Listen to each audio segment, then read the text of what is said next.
Hey, it's Trevor Grant from Revenue Hub. Today we're joined by two of our regular contributors, Veit and Till of berner+becker.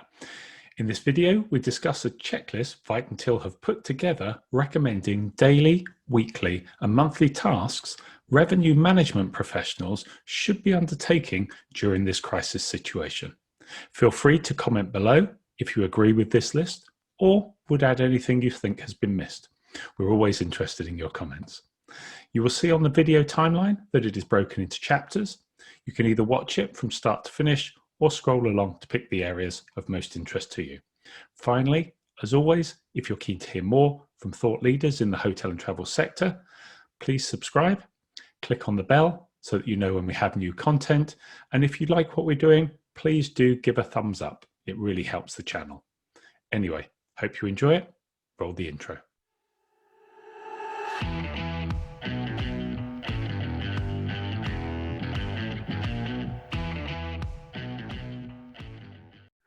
Hi, Veit. Hi, Till. How are you guys? Good to see you again. Keeping well? Very good. Hi, Trevor. Hi, everyone. Hi, everyone. Hi, Trevor. We are doing well. Jolly good. Good to hear from you. Good to see you guys again. So I know today we're going to be working, really using your expertise, years and years in revenue management, your current experience of working with hotels, providing consultancy services, revenue management consultancy service in these difficult times, and you've kind of combined that expertise to put together and refine down a checklist. So we're going to go through what you think is advisable of a daily, weekly, and then a monthly checklist. I guess the simplest place to start is with a daily checklist. So what should we be doing on a daily basis if I'm a revenue manager in this COVID time? Absolutely. And maybe just to put this a little bit into perspective. So we are trying to pinpoint down a couple of things that you should be doing on a daily basis. And this is more directed to independent hoteliers, but obviously also revenue managers. But just thinking about the current circumstances and the situation that many of us find themselves in, we've come up with a couple of points basically that would basically allow, with the time at hand, to be checked daily, weekly, and monthly. So if we're looking into the daily things, I think make it a routine just to check on your pickup. Yep. In the morning, right? If you can, obviously, if you have technology helping you with that, maybe in terms of a business intelligence tool, look at it down on the segments. And from a time horizon, at least look at your pickup for the next 2 to 4 weeks, right? Because this is where the magic is happening at the moment. Yeah, much more narrower time frame, isn't it? Exactly. Yep. Exactly. Yeah, it's a very short lead time that we're seeing in most of the destinations at the moment. So review your pickup especially per segment to understand where your demand is really coming from, who's traveling, who's booking your property, and use that then in a daily review of your pricing and your yielding strategies. Check versus your competition. And also that's a bit of a question, how relevant is the pricing of your competitor nowadays? Really, you need to experiment there a bit and see how far you can go up with your pricing, or if lower prices really do something on the price elasticity side. And especially if you have the chance to analyze your pickup on a per segment basis, okay. That also helps you to spot what alternative prices you also need to give maybe to special contracted rates. Yeah, makes sense. Yeah. And yeah, I said yielding as well, so that sounds maybe a bit strange to people listening in. It's like, why are these guys talking about yielding? There's just basically no business out there. Yeah. But yes, there are markets who still see excess demand, and there you definitely want to make sure that you yield out the lowest paying segments, that you enforce length of stay restrictions. Let's say if your weekends run really well, so that you balance your Friday, Saturday, or Saturday, Sunday occupancies. And in some markets, yeah, there's still some smaller events happening that drive business. So yes, yielding. There is some yielding to be done. There's a lot of money you can lose if you don't execute it well. Exactly. Makes so sense. Just as a summary, the first 2 points: check on your pickup, make it a routine in the morning, and then go over to your pricing and yielding. at least for the time horizon of the next 2 to 4 weeks. And when you're looking at the pickup again, I mean, I guess if you've been developing promotions and things like that, would that be the daily task to be reviewing whether that's actually delivered any results? Yes, that's a good point. You definitely want to check in not only per segment, if you can also per rate code. That really depends on your system setup and your level of expertise, drilling down on rate code level. Because, and that was actually a good point I came across with a colleague just recently, is that normally if you have now promotions, especially on this flash sales cycle, they usually are up and running in 2 weeks. Yes. And you can very well spot if such a promotion is successful, yes or no, within the first couple of weeks, days it's online. Yeah. So definitely keep an eye on the production of your promotions at the beginning as well, because that then shows you if that promotion is going to be successful or not. In case it does not produce as much volume as you expect, there's definitely a need for fine-tuning it then along the way, because otherwise you run the risk of losing a full 2 weeks in terms of promoting your property. Yeah, I mean, with the window being so narrow nowadays, that speed of analyzing and adjusting and correcting where it might be needed is probably more critical than it was historically. Yeah. Anything else on the daily? Sorry, Yeah, definitely. So on the promotion side, I think we're clear, right? Have that under control as well. Check in when necessary there and make your adjustments. But one of the things that usually fall under the carpet as well are rate and room type availability things, right? Okay. So you want to be making sure that at least for those next 2 to 4 weeks, you're providing basically straight line availability, as in most of the cases, you're not going to be running at extremely high occupancies. So what you want to make sure is that your lead-in rate product or lead-in rate category has enough availability so people can stay through in that sense. Yeah. And definitely focus there on the arrival day plus also the next 2 weeks in the very first place, and make sure you got that covered. Makes sense. And this is really key, especially to properties who, generally speaking, see a longer length of stay, where people usually stay multiple nights, 4 nights, 7 nights or longer, especially leisure destinations, one example, because you can really lose out on demand there if people are looking at, say, for a 5-night stay, but your room type or your special promotional or package product isn't bookable on just 1 night. People can't that's a good point. book their stay, so they just look for availability elsewhere. Yeah. And you definitely don't want to lose out on that in these times. Yeah, as every single pound or every single euro counts at the moment. Also make sure to review last night and see if you can collect any no-show or cancellation revenues. Right, yes, yeah. Make sure you got that covered as well. And I think once you go through those 4 steps on a daily basis, which are very obviously basic to many of us, but those are the most necessary things that you got to be having under control in order to grab that kind of money that is out there for your property. Yeah, I mean, it seems obvious to say it being daily, but it's about the immediacy, isn't it? I think that's what comes through in the points that you've mentioned there. It's kind of what's happening now, what's happened in the last 24 hours, what's happened in the short window in the next 2 to 4 weeks, what's happened with the promotions. Are they working? Are they not? How are we grabbing and how are we making sure we're not losing revenue? Absolutely, right here, right now, at this moment in time. Yeah, exactly. It's really mission critical to have an eye on the next 7 to 14 days or 4 weeks, depending on what your current pickup window is, and make the necessary amendments if things don't go the direction you want them, or to even squeeze out that extra euro, pound, dollar, whatever currency you're running on those days that can yield a better profit. Yeah, that makes good sense. So they're kind of your top 4 kind of daily tasks, so to speak. So let's look at the weekly tasks. What a maybe slightly longer window. I don't know. You'll be telling us about this, but let's have a look at that. What have you got for us on the weekly side?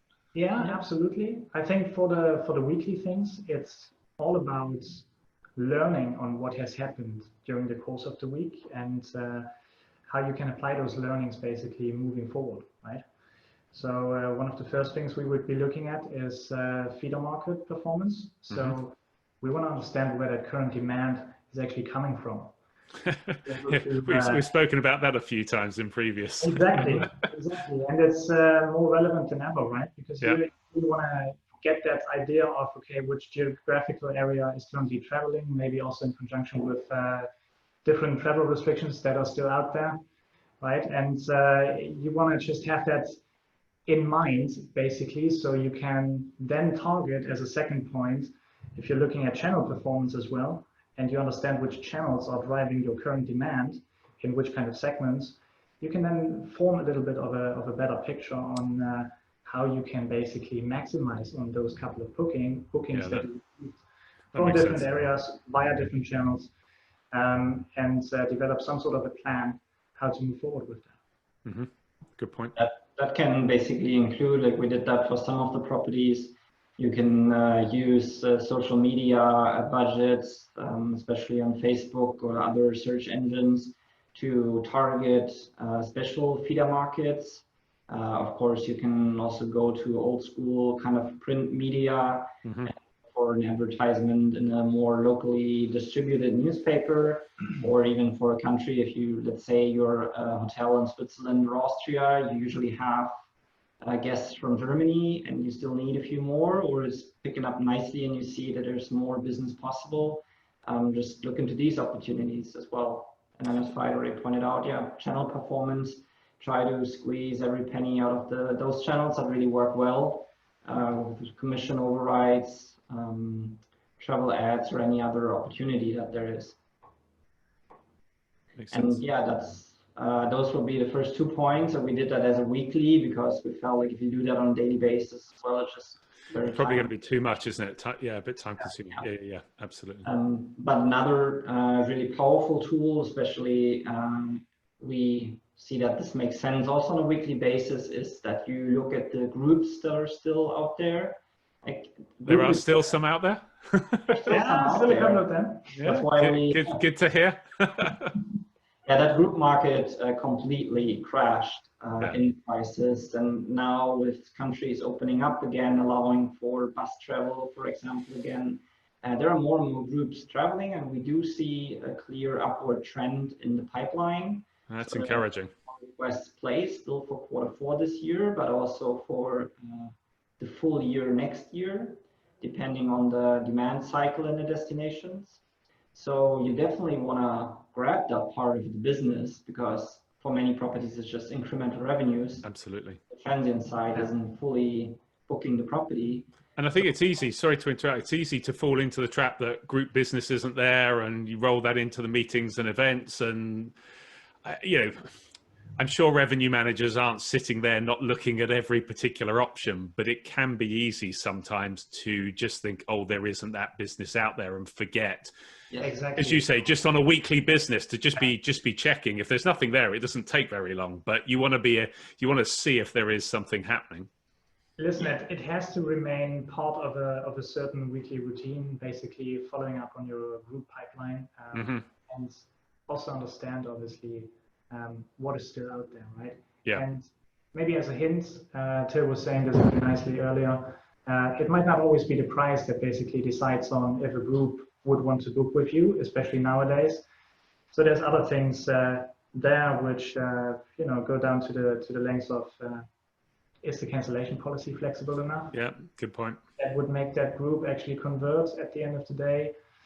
And I mean, we've spoken a lot in the past as well about how hotels and the whole COVID and the cleanliness, and there's plenty written about how having your policies and procedures out there, well, that can be a differentiator from one group booking with you than another, isn't it? It isn't just the price. Yes, until it really makes sense at least on a weekly basis, then sit down with your sales team, or if you're just a single hotelier, at least look at the pipeline, what is still an option, have an overview on the groups that try to book your property, and question what's withholding them from booking, so how can I convert them? Yeah. And yes, I just said it's not always the price, it's sometimes also just informing them about all the policies you have in place, really ensuring that they feel welcome and safe. Yeah. But really making sure that your team at the end of the day does every effort necessary to convert those bookings that are still there. And there are still bookings. I think you used two key words there: welcome. Yeah. Make sure they feel welcome and safe. Yeah, good points. Good points. Sorry, I don't want to labour the group side too much, but I think it's easily forgotten. Yeah, it's easily forgotten. And then, as we said, on a daily basis, really check your short-term pickup, but basically on a weekly basis, it's then basically the same two things. Check your long-term pickup, so everything outside that normal short-term booking window, even looking into the next year, and analyze in detail where did I make any pickup, which dates are in demand still. Are people already looking at events that have been postponed into the next year, and suddenly I get pickup for a concert that has been rescheduled last week? Are people already organizing their summer holidays in their own country for next year? So I read an interesting article that on the German coastal region already vacation rentals get scarce for next year, July, because people are already booking their stay.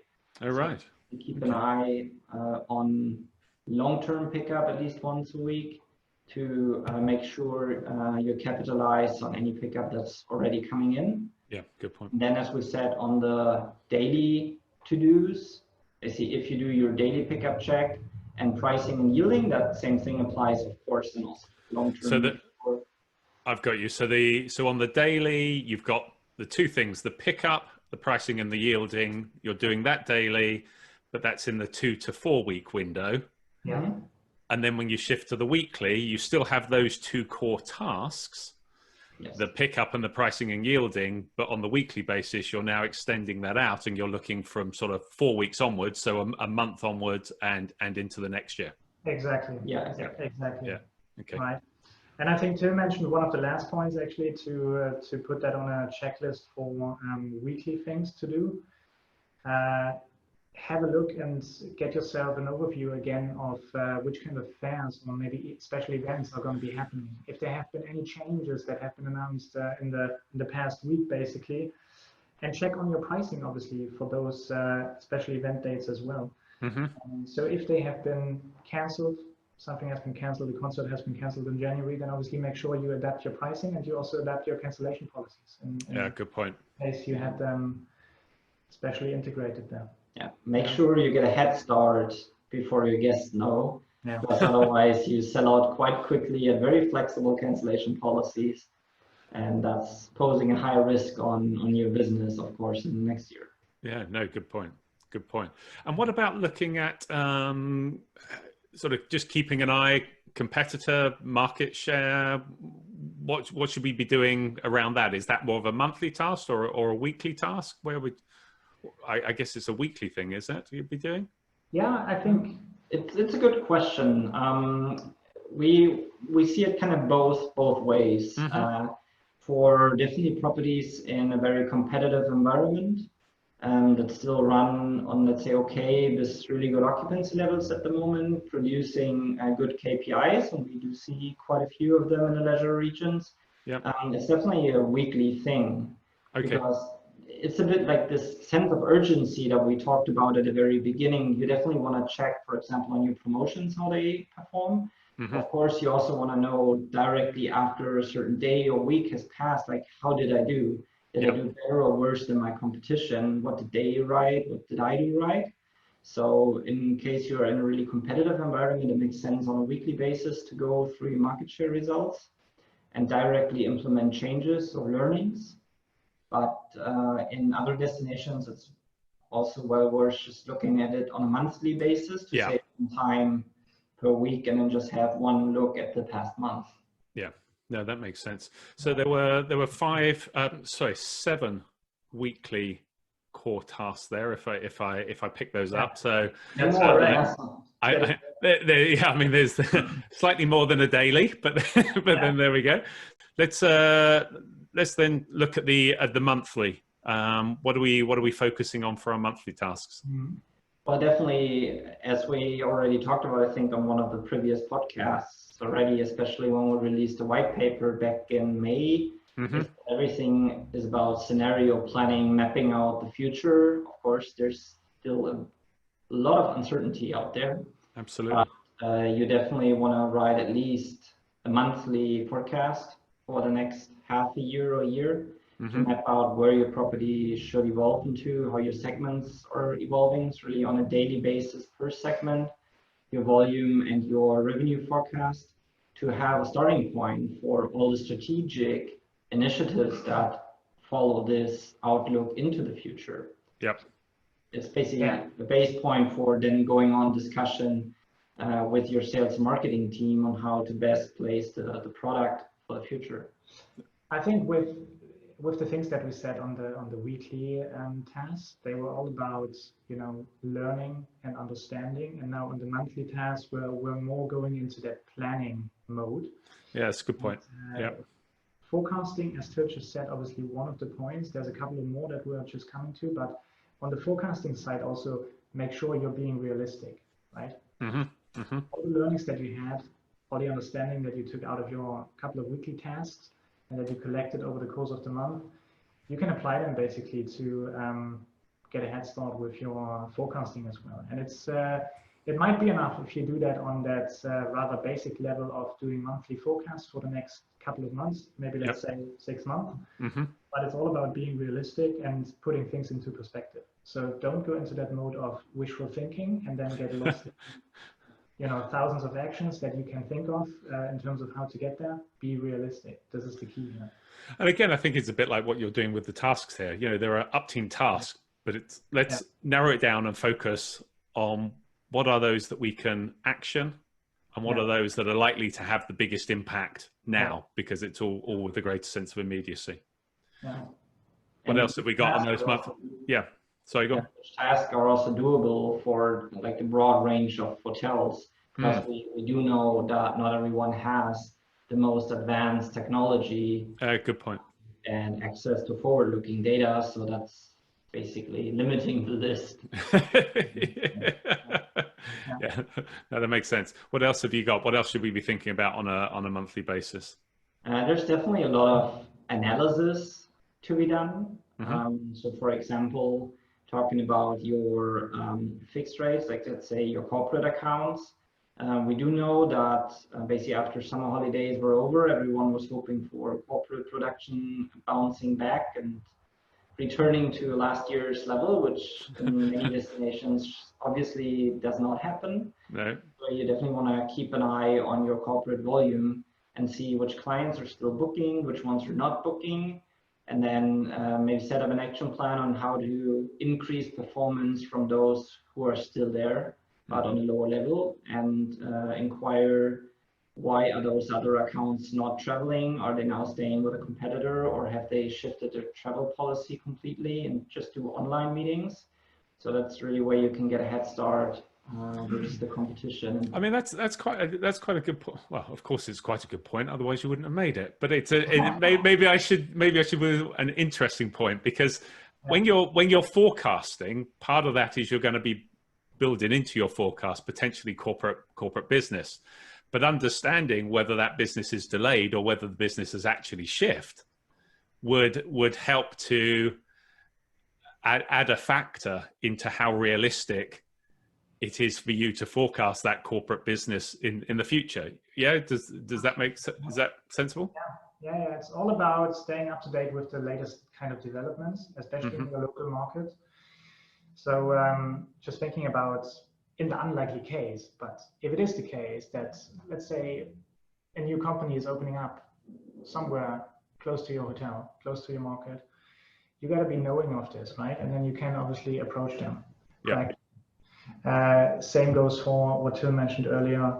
If you know about any changes in your corporate production patterns in that sense, where it suddenly means that one of your accounts has been shifting over to another hotel because maybe they feel safer there. Maybe good point. Yeah. You know, get some other treatments, whatever. But it's all about, you know, being up to date with that and develop an understanding on what you can do about it. Well, I think you're right, because it's very easy, isn't it? We've had so many years where we've had, we've been fighting for business, but Yeah. the occupancy level has been pretty high. The business has been there to a degree that you don't become complacent. That would be wrong to say, okay, yeah, we'll have that corporate business next year. It would be quite easy to sit there and think, yes, okay, oh, that's delayed. They're not traveling, but we'll forecast that in for next year. Yeah, it's really to understand that we are basically sailing through uncharted territory at the moment, and everything we can do is basically to erase like this black spots on the map is by gathering more information. And this That's is a good point. one thing you can do is try to gather some information about your clients of those contracted accounts. Yeah, no, good point. Yeah. What else do we have? In terms of gathering more information is really also to look at a monthly analysis of all your rate products. Okay. I know we talked about that for the daily task, also to look for production of new promotions, but here really go into detail and look at the full range of your products. You're offering your bar rate, early booker, packages, contracted rates, to see which ones are performing and which ones are not, and making the same or raising the same questions here as we just discussed for the corporate. It's like, okay, why are certain products producing so well and why are others not? Do I need to change policies, let's say on my early booker, which is fully non-refundable, and people don't get their money back? Is that withholding them, or is that holding them back to commit to a booking? Is that why everyone books bar at the moment? Do I need to introduce a more flexible product? All these questions could be raised at this point on a monthly basis. No, very good. Very good. Makes perfect sense. One other point is certainly also go into that mode of, again, planning, but this time around promotion planning, and do that a little bit more in detail. So look at the next 2 to 4 months. Okay. And see which kind of promotions you can run, because you have the learnings basically out of your weekly tasks. Yep. In terms of channel and feeder market performance. So you then can simply take this and apply it to your promotion planning. And one interesting thing as well is have a look on your review scores. Okay. Yeah, good point. Yeah. Look at TripAdvisor, look at Google, look at Booking, look at all the OTAs. Where are you standing? Like, how do people rate you, and how does that compare basically to how you are priced and how flexible you seem to be towards your guests and how safe they feel when staying with you? Like, this would open up some great learnings, I'm sure, on a monthly basis that you can then adapt into changing your strategy on different rate products, changing your strategy on different segments maybe as well, and changing very good. or adapting your strategy on different channels. Yeah, that makes very good points. Yeah. Yeah. And then last but not least, but it looks like I'm the group guy today. Yeah. So as we said, on a weekly basis, to really respond in time, look at your pipeline and make sure that you're converting whatever is out there, understanding what the guests or the bookers need, is really on a monthly basis also review which business was not placed with you. So really carefully analyze cancellations made by your guests, because maybe that group can't travel due to government restrictions, or they simply don't want to because all of them are in some kind of risk group and they don't want to go. But also analyze your lost business, understand why guests or why bookings don't convert. Maybe it's because you're pricing too high, or they just prefer another property who gave them something extra which you did not. And that could tie back into the point that you just made, Veit, about the reviews as well. Maybe people are looking at that and just having checked that through. Someone may be suddenly getting some better reviews about cleanliness, hygiene, safety, for instance, and something like that can just be the tipping point that makes the difference between getting the booking or not, really. Yeah, that's a very good point. If you have that power or the knowledge on property to make a link between your business performance and the review scores, I think that's very powerful to use for the future. Yeah, good, excellent. Great. So we've had daily checklist, weekly checklist, monthly checklist. And you know, as I was listening through, 3 words kind of came to mind. Everyone might come up with 3 different words, but to me, the daily came across as doing, the weekly came across as learning, and the monthly came across as planning. Now they all interleave and link with each other, but that's what struck me. You kind of doing daily, learning weekly, planning monthly. And I think having those simplified down into between 5, 6, 7 points in each section, you should be able to build a decent routine that keeps you on track with that. So this is the so-called DLP method. the DLP method from B&B. Exactly. Brilliant. That's really useful, guys, and I'm sure will prove very valuable as well. We'll make sure that obviously the checklist is also down in a written form below in the well, we do the video notes, we do the podcast notes, and obviously when we put this out on Revenue Hub as well, we'll get that there. And also any links back in case somebody wants to reach out and connect with you and get your thoughts and views, or they have another suggestion for what else we should be doing on either a daily, weekly, or monthly basis. But I think that's pretty comprehensive for now to keep us busy. Any final thoughts from your side, or has that covered everything you wanted to? Well, I think most of it is set. We just now need to go into that doing, learning, planning mode. Yeah. And of course, yeah, we are here happy to exchange conversations on the topic. If you want to add more, just email us or get in touch through LinkedIn. And if you feel this is just way too much for your daily calendars to do, or your weekly or your monthly, just reach out to us and we can definitely find a way on helping you navigating the next month. Help refine it. Super. Great stuff, guys. Always a pleasure to talk with you. You take care. Thanks. Ciao, ciao.